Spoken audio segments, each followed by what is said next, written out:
What's up, guys? The Snowman here, and a couple of big things have happened in the NBA landscape the last few days. So I just wanted to talk for a few minutes, give my thoughts on both the Los Angeles Lakers acquiring Tyson Chandler and, of course, the Jimmy Butler trade to the Philadelphia 76ers because they're both huge things. And let's begin with Jimmy Buckets. If you haven't heard yet, Jimmy Butler has been traded to the 76ers along with Justin Patton. And in exchange, the Minnesota Timberwolves received Robert Covington, Dario Saric, Jared Bayless, and a 2022 second-round pick. So all in all, not too steep of a price for the Philadelphia 76ers. Maybe Tom Thibodeau finally budged. Maybe it was Glenn Taylor, the owner of the Timberwolves, getting involved more than Tibbs wanted. But that's all in the past now. The deal has been done.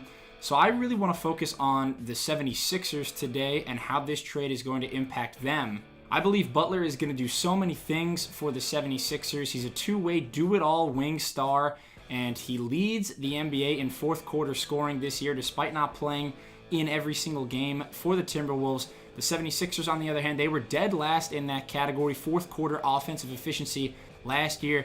They're in the bottom five again this season, so they need a guy who can come in during closing time and just slam the door on teams.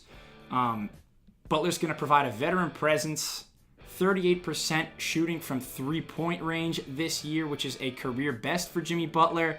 So for those saying it won't work for spacing reasons, sure, Butler is not Steph or Clay, but he has been improving throughout his career, and he can still shoot the three ball at an above-average clip. He's also a four-time All-NBA defensive guy. I just think Jimmy Butler, he forms a legit big three for Philadelphia now with how well Joel Embiid has been playing this year. And Embiid, we know him. He missed a ton of games his first 3 years, but he has been an animal this season, averaging 28 points and 13.5 rebounds per game. Add in a couple of blocks per game in just 35 minutes. We know Embiid can hurt you in the post, the pick and roll game. He's also an above average three-point shooter for the center position, notwithstanding a Brook Lopez outburst every now and again in Milwaukee. But he's shooting, 30% from three this year. So he's good enough from three to create some space. And then the third head of that three-headed monster in Philly, my guy Ben Simmons, who is averaging 15, 10, and 8 this year, coming off his Rookie of the Year campaign in 2018. The only big question mark with Simmons, he is still shooting just 9% on jump shots outside of the paint this year. Yes, I'm not going to ignore that. That's a problem. But I believe he's going to improve that at some point, and he's got such a big advantage at the point guard position, being 6'9", 6'10", so athletic. Point guards in the NBA, they used to look like Steve Nash, and now all of a sudden they look like Russell Westbrook, John Wall, and Ben Simmons. He's the new kind of standard for point guards in the NBA. Butler, Embiid, Ben Simmons, that's as good of a big three as any trio in the league. All right, you add that to J.J. Redick, who's one of the best three-point marksmen in the NBA. My only question, who's going to be the fifth player in crunch time for Philly this year? We know they lost Ersan Ilyasova and Marco Bellinelli over the offseason. They did add Wilson Chandler, who is a big question mark. He's only played in 4 games this year, so what is he going to add to them moving forward? I don't know. T.J. McConnell is another candidate for down the stretch minutes. He came up big in some spots last year, especially on that long winning streak at the end of the season. But I'm a big believer in their rookie from Wichita State, Landry Shamet, and I think he's going to emerge as the best fifth option for crunch time minutes for Brett Brown as the season progresses. Shamet's played in every game this year. He's been coming on really strong lately. He's an above-average ball handler, an excellent shooter from long distance, 34% from three this year. Definitely above average in that category. He's got a silky smooth floater game. His game, a very tough guy to speed up. He just doesn't make a lot of mistakes. He's like gliding down the court. Landry Shamet, he's a very cool customer. I really enjoyed watching him at Wichita State while he was there in college. So I think hopefully he's just a rookie, but I don't have a lot of confidence in Markelle Fultz at this particular moment in time. He has turned into one of the craziest.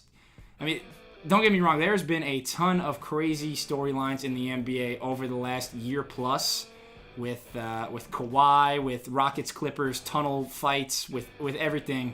But Markelle Fultz might trump them all.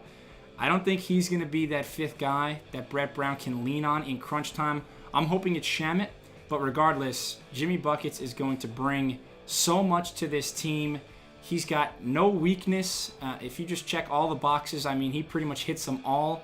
The only thing is you question maybe the chemistry, and with how ugly everything ended in both Chicago and Minnesota, him demanding trades in both of those situations. I'm hoping at this point, Jimmy has kind of settled down and he's like, all right, this is where I want to be. At this point, if it doesn't work out, I think people are going to start to realize that I'm the problem. So he's really going to want to prove the doubters and the naysayers wrong. And I think he's in a good spot right now, and he's ready to be the good teammate that he wasn't at all times in Minnesota. Obviously, Cat and Wiggins can attest to that. But I just want to go on record and say that the Philadelphia 76ers will make the NBA Finals. They will win the Eastern Conference. Their odds have went way up since this Jimmy Butler acquisition. At the beginning of November, they were 22-1 odds to win the NBA title. Now that's at 14-1, and they are now at 4-1 to win the East. I am locking that in. Give me the 76ers to represent the Eastern Conference in the NBA Finals, and give me Jimmy Buckets to be the man to lead them there. All right, while we're at it, I just want to double down real quick with the Los Angeles Lakers, because they recently acquired a 36-year-old big man from Phoenix, and that is Tyson Chandler, and he has just... Look, it's a very small sample size. It's 3 games thus far. I'm trying not to freak out, but Tyson Chandler looks like he is exactly what the Lakers needed. Shout out the Cars. Since acquiring Tyson Chandler, the Lakers... number 1 in the league in defensive efficiency. Their defensive rating is literally 83.7 with Tyson Chandler on the court in those 3 games so far. JaVale McGee, he's also been playing great, but he's only been playing 26 minutes a game, so it's great that now the Lakers have another big man to pair with McGee, who's a big candidate for most improved player this year. McGee averaging 14 points, 7.5 boards, and 3 blocks in just those 26 minutes per game. Before Chandler got to LA, they gave up some astonishingly high point totals to opponents. 143 to the Spurs they gave up, 128 to the Blazers. They also gave up 124, 124 again, 121. They had a bottom 3 defense without Tyson Chandler, but now they're 3-0, and the schedule looks really favorable at this point. They're not playing a team with a record above 500 on the road until Denver on November 27th. So I can see them ripping off a long win streak. And look, Tyson, he may only play 20 minutes a game or so, but I just think he's exactly, as I said, what the Lakers needed. And it reminds me of the Miami Heat in 2013 with Chris the Birdman Anderson. About that team, I always said Birdman was the second most indispensable player after LeBron James. That doesn't mean he was the second most talented player, because, of course, on that squad you got Wade, Bosh, Chalmers, Ray Allen, Shane Battier, Mike Miller. The list goes on and on. You could even argue Norris Cole was more talented than the Birdman. But of all those players who were more talented, they didn't fit quite like Birdman did. He did big man things that the Miami Heat were in dire need of. Rim protection, veteran presence, toughness, locker room stuff, grit. It's all the stuff that Heat team needed and this Lakers team needed. I love what Rob Pelinka and Magic Johnson pulled off here. Maybe LeBron had a hand in it too, as speaking of the 2013 Miami Heat, as James Jones in that Phoenix Suns front office, maybe LeBron had a word with his boy Jimmy Jones and was like, hey, yo, man, can you do me a solid and cut Tyson? We really need a backup big. Who knows? I just know that it's worked out flawlessly so far. Again, I'm trying not to overreact. Very small sample size, but Tyson Chandler, he's just filled the hole. Sometimes the jigsaw piece fits the puzzle exactly. And that's what Tyson Chandler has done for the Lakers. So, as I said, it's a very favorable schedule right now, and I could see the Lakers ripping off a long one here. Again, give me all your Lakers stock. Give me all your 76ers stock. I am buying right now. 76ers, they're going to the finals. Lakers, I'm not ready to say they're going to the finals because, of course, there's that team in Oakland. But I'm just saying it's looking good right now. And if you bet on the Lakers over win total, maybe you were kind of pretty nervous at the start of the season. Right now you might be feeling just a little bit more comfortable. So, yeah, Lakers and Sixers, they're on the up and up.